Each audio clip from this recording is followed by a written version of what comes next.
Salut, salut la famille. Donc je sais que vous allez bien, d'accord, on va encore se mettre bien. On va se mettre bien là aujourd'hui. Ça va être simplement un verset, d'accord. Voilà, un petit truc qu'on va partager ensemble en quelques minutes.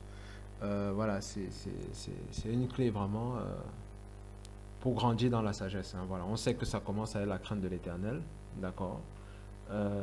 C'est le démarrage, hein. À partir du moment où vous avez choisi le Christ, on va présenter, voilà, vous êtes sage, c'est vraiment à l'éternité cela. Voilà, on peut avoir de la sagesse même si on ne connaît pas le Seigneur dans certains domaines, des façons de faire, si de faire ça, de l'intelligence pour peut-être faire de la menuiserie ou bien ce genre de choses. Mais vraiment, quand on parle de sagesse, vraiment du côté voilà, du Seigneur, vraiment quand il parle de sage, pas seulement le monde, mais selon l'esprit, euh, c'est quand on suit le Seigneur, c'est la première fois, d'accord? Sinon, en dehors de Christ, c'est vraiment, voilà.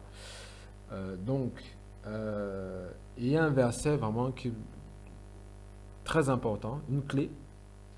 Si vous mettez en pratique, vous allez grandir dedans. Et ça va complètement transformer votre vie.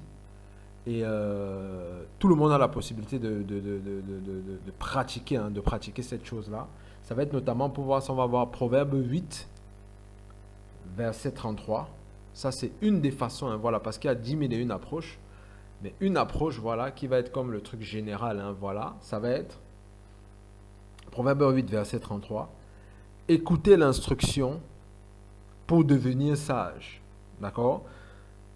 Quand vous avez donné votre vie au Seigneur, voilà, c'est parce qu'il y a une instruction qui a été donnée. Repends-toi, donne ta vie à Christ, sois né de nouveau, blabla, tout ce que tu veux. Et c'est le premier moment où tu as accès à un Christ qui est ta sagesse, qui a été fait pour toi sagesse. D'accord. Et maintenant, il faut continuer à grandir là-dedans. Il faut conserver cette sagesse, grandir dans cette sagesse.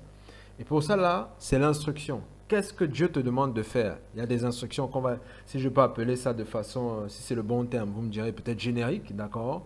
Une communion avec le Seigneur, fais ci, fais ça. Il y a des choses que la Bible a déjà mentionnées. Et il y a des choses de façon spécifique, voilà, qui vont être spécifiques, que Dieu te demande de faire. Je ne sais pas pour toi c'est quoi, mais c'est quelque chose quand tu vas mettre en place, ta sagesse va grandir. Et crois-moi, ça n'a des fois strictement rien à voir avec ce qu'on peut imaginer. Des fois, on ne voit pas le lien entre la sagesse et ce qu'il nous demande de faire. Par exemple, il va dire à Naaman, j'aime bien cet exemple, va te laver 7 fois dans le Jourdain, d'accord, et tu seras pur. Naaman dit non. Et au départ, voilà, il n'est pas d'accord parce qu'il se dit que voilà, c'est une instruction un peu bizarre et tout, alors que dans la sagesse délivre de la mort. D'accord.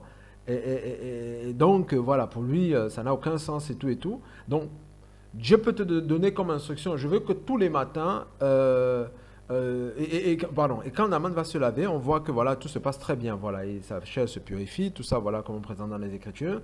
Euh, euh, Toi, justement, lui, c'est au niveau de la chair. Toi, quand tu mets la parole en pratique, déjà au niveau spirituel, les choses se clarifient. Pourquoi? Parce que tu obéis à la parole. Donc, c'est Dieu, quand tu mets l'instruction de Dieu en place, c'est Dieu qui agit. Donc, tu invites la parole dans ta vie. C'est comme si tu donnes autorité à la parole dans ta vie. Et ce qui est de la folie, si je peux appeler ça comme ça, dégage. D'accord?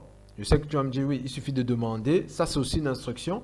Mais il y a des moments où on peut demander la sagesse à Dieu, mais il y a des choses qu'il nous demande de faire, on ne les fait pas.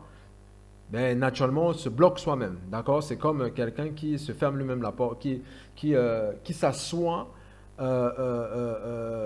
sur ce que Dieu a envie de faire. Donc, il demande, mais Dieu veut donner, mais lui-même, il bloque encore le fait que Dieu lui donne la sagesse. Pourquoi? Par la désobéissance, par exemple. Donc, ça peut être Dieu te demande, voilà, je veux que tous les matins, tu me laves le carreau de gauche, le carreau qui est dans le salon à gauche, là, je veux que tu le laves tous les jours.